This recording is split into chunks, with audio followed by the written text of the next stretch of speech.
You make me mad. I'm sure that even if you've never said this, you've been in situations where you've probably thought it, and you've likely been on the receiving end. This is an example of what communication scholars call you language. Research suggests that when we word information that others might consider to be critical, it frequently results in defensiveness in others. And defensiveness may result in undesirable behaviors that can often harm a relationship. But let's take that a step further. If someone makes you angry, then you've not only ascribed blame to them, but you've allowed them power over you.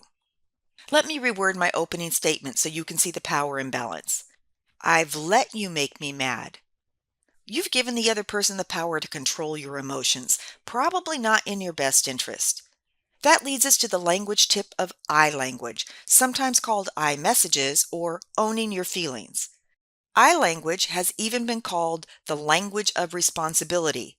You are taking responsibility for your own words and feelings. Unfortunately, just adding the word I to a statement doesn't really make it I language. If only it were that simple. But it's not.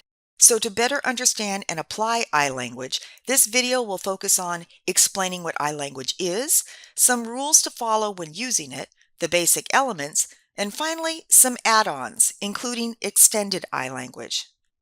We'll start with defining I language as a verbal way of communicating information about what's important to you. Verbal means you are using words, and what's important to you can be your wants, goals, and feelings. It's a way for you to take responsibility for the impact of the other person's behavior on you, rather than admonishing or blaming them. In comparison, you language sounds judgmental, which is fine when the message is positive. You did a great job on this report. But when the message is negative, you did a bad job on this report, it is perceived as criticism. And if you'll remember, when we feel we are being criticized, we tend to get defensive, which can result in fighting back or withdrawing, neither of which contribute to productive communication. So let's take that original statement, you make me mad, and reword it as, I feel you are making me mad. Is that a nice statement? It has the word I in it, but it's still a you statement. You're the one making me mad. It's your fault. Try, I'm feeling really angry right now. Okay, now you're taking responsibility for your own feelings. And your partner can't really argue that you are feeling angry. You know what you are feeling because you are the expert on you. That's just the beginning of I language. Let's move on to some basic rules of using this technique. First, you need to take stock of your feelings, your emotions. That may mean some introspection. What are you feeling? As well as finding the right words to describe your emotions. Are you angry, frustrated, disappointed? Feel helpless? What are you feeling? Second, and definitely related, you need to understand the difference between feeling and belief. If you say, I feel like you are taking advantage of me, that's an opinion or belief. Much different than, I feel unappreciated or I feel upset. I language is focused on your feelings, emotions, not on your beliefs or opinions. Third, avoid making judgments when describing behaviors. You are such a slob because you left your dirty dishes in the sink. You may be disappointed that your partner left the dishes in the sink, but you don't need to stoop to call them a slob. Also, avoid absolutes or exaggerations when describing behaviors, words like always or never. And try to stick to the one behavior or situation that just occurred. I always come home to a messy house is a sure way to lose an argument because all the other person has to do is offer one example of when the house was clean. Okay, this next one is not a rule, but a suggestion. Consider starting your sentence with your I statement. Rather than saying, when I come home and see all the housework still to be done, I feel overwhelmed, reverse the order. I feel overwhelmed when I come home and see all the housework still to be done. There's some controversy as to whether an I statement can have the word you in it, ever.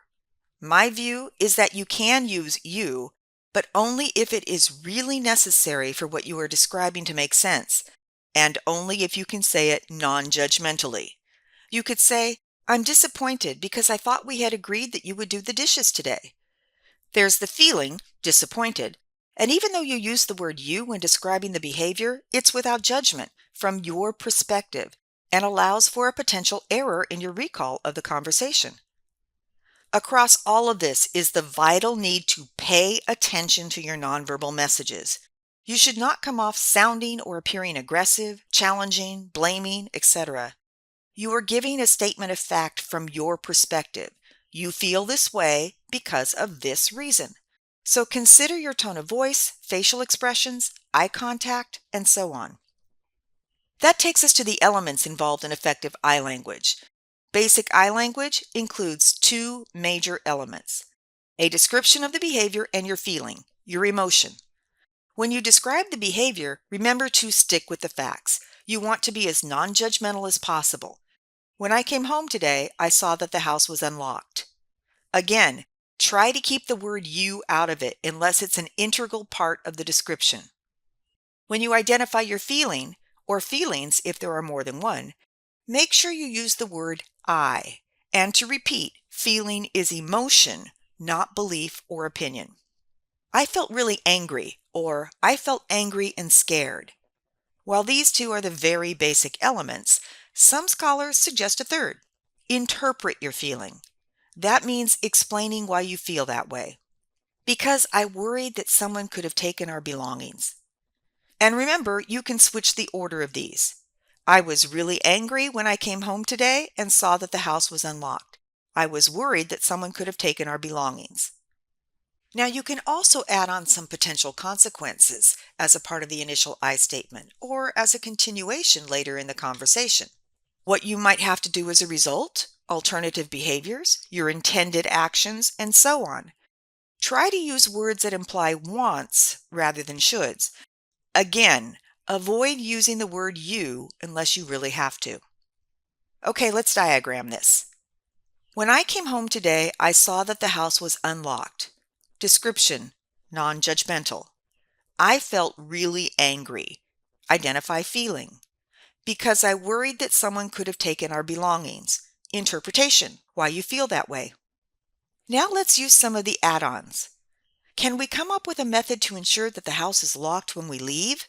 Suggesting an alternative. If we can't figure this out, I think I'm going to... Consequence, what you might do as a result.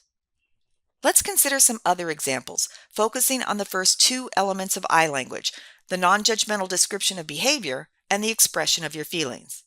How could you reword the following you statements? You care more about your work than you do your own family. How about, when we don't get to spend a lot of time together, I feel disheartened and lonely.